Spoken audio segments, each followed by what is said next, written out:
আজকের ঘটনাটি অনেক কঠিন হতে যাচ্ছে, তাই কানে হেডফোন লাগিয়ে ঘটনাটি শুনতে থাকো। ছেলে হও কিংবা মেয়ে, সকলেই হাতের কাজ ছাড়তে পারবে। আমার বয়স 16, আমার সাথে ঘটে যাওয়া একটি বাস্তব ঘটনা এখন তোমাদের কাছে শেয়ার করব। আমার বড় ভাই 25 বছর হবে, ওর নাম সোহেল। ওর বড়ি দেখলেই যে কোনো মেয়ে কাছে পেতে চাইবে। একদিন মা বাবা দুজনেই নানির বাড়িতে বেড়াতে গিয়েছিল। বাড়িতে শুধু আমি আর সোহেল দুজনেই ছিলাম। রাতে খাবার খাওয়ার জন্য সোহেলকে ডাক দিতে ও রুমে গিয়ে যা দেখতে পেয়েছি তা আর ভোলার মতো নয়। ও মোবাইলে ভিডিও দেখে দেখে হাত মারতেছিল। আমাকে দেখে অনেক লজ্জা পেয়েছে। আমি আর কিছু না বলে খাবার খেতে আসতে বললাম। সোহেল 2 মিনিট পরেই হাত ধুয়ে খাবার খেতে আসলো। এসেই আমাকে বলল, কারো কাছে কিছু বলিস না। আমি চুপ করে রইলাম। খাবার খাওয়া শেষে ও আর রুমে যাচ্ছিল, তখন পিছন থেকে আমি ডাক দিয়ে বললাম, চলো দুজনে লুডো খেলি। ও আর কিছু বলল না, আমার পাশে বসে মোবাইলে লুডো বের করলো। দুজনে লুডো খেলতে খেলতে অনেক রাত হয়ে গেছিল।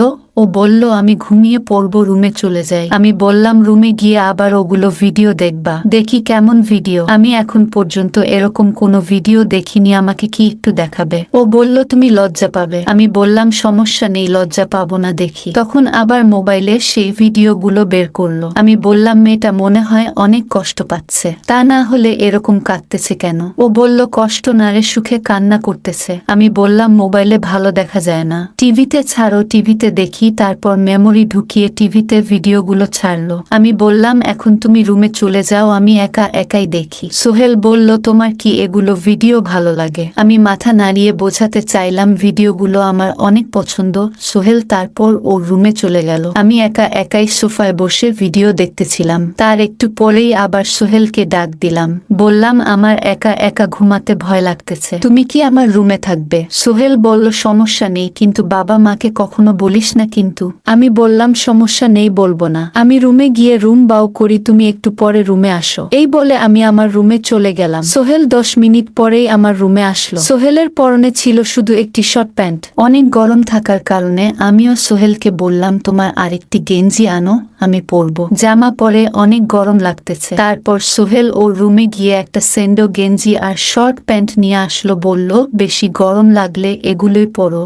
আমি আর কিছু চিন্তা না করে ওই গেঞ্জি আর ছোট্ট প্যান্টটা পরলাম। সোহেল আমাকে বলল, সোনিয়া, তুমি তো অনেক বড় হয়ে গেছো, আমি তোমাকে কখনো এভাবে খেয়ালই করিনি। আমি একটা মুচকি হাসি দিয়ে বললাম, তুমি অনেক বড় হয়ে গেছো, তা আমি আজকে তোমার রুমে গিয়ে দেখতে পেয়েছি। এত বড় আমি কখনো মোবাইলেও দেখিনি। সোহেল বলল, জিনিসটা কি তোমার পছন্দ হয়েছিল? যদি পছন্দ করে থাকো তাহলে তোমাকে আজকে খাওয়াবো। আমি বললাম, ভয় লাগে যদি পরে আবার কিছু হয়। সোহেল বলল, কিছু হবে না, আমি কি ফার্মেসি থেকে ওষুধ নিয়ে আসব? আমি বললাম, যাও ওষুধ নিয়ে আসো, আমি রিক্সে যেতে চাই না। সোহেল তখন তাড়াতাড়ি মোটরসাইকেল নিয়ে ফার্মেসিতে চলে গেল। তখন আমি সোহেলের মোবাইলে লাগালাগি ভিডিও দেখতেছিলাম আর হাতের কাজ সারতেছিলাম। ভিডিও দেখে আমি প্রায় পাগলের মতোই হয়ে গেছি। 10 মিনিট পরে সোহেল এসে আমাকে বলল, তাড়াতাড়ি 2টা বড়ি একবারে খেয়ে ফেলো, তাহলে আর সমস্যা হবে না। আমি পানি দিয়ে 2টা বড়ি খেয়ে শুয়ে পড়লাম। সোহেল বলল, লাইট কি নিভিয়ে দিব?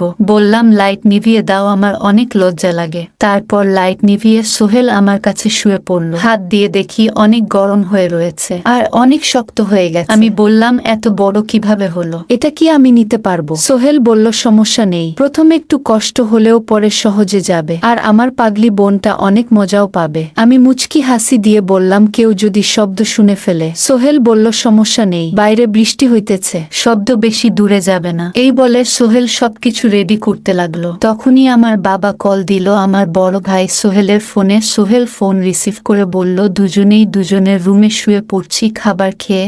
বাবা বলল, তোমার নানির শরীর খুব একটা ভালো নয়, তাই 3-4 দিন পরে বাড়িতে ফিরবে। সোহেল ভাই এই কথা শুনে অনেক খুশি হয়ে আমার দিকে তাকালো। বাবাকে বলল, সমস্যা নেই, তোমরা 4-5 দিন পরেই আসো বাড়িতে, আমি আর সোনিয়ায় সবকিছু দেখে রাখবো। সোনিয়ার স্কুল বন্ধ, তাই আর সমস্যা হবে না। তারপর ফোনটি কেটে দিল। তারপর সারারাত মজা করলাম। এভাবেই 3-4 দিন অনেক মজা হয়েছে। অনেকবার ভাইয়া কেউ কাছে পেয়েছি। তারপর থেকে বাবা মা বাড়িতে না থাকলেই দুজনে অনেক মজা করি। ভিডিওটি ভালো লাগলে লাইক দিয়ে হাবিবা 2.0 চ্যানেলটি সাবস্ক্রাইব করে রাখবেন। এটা আমার নিজস্ব চ্যানেল। সকলকেই অনেক অনেক ধন্যবাদ।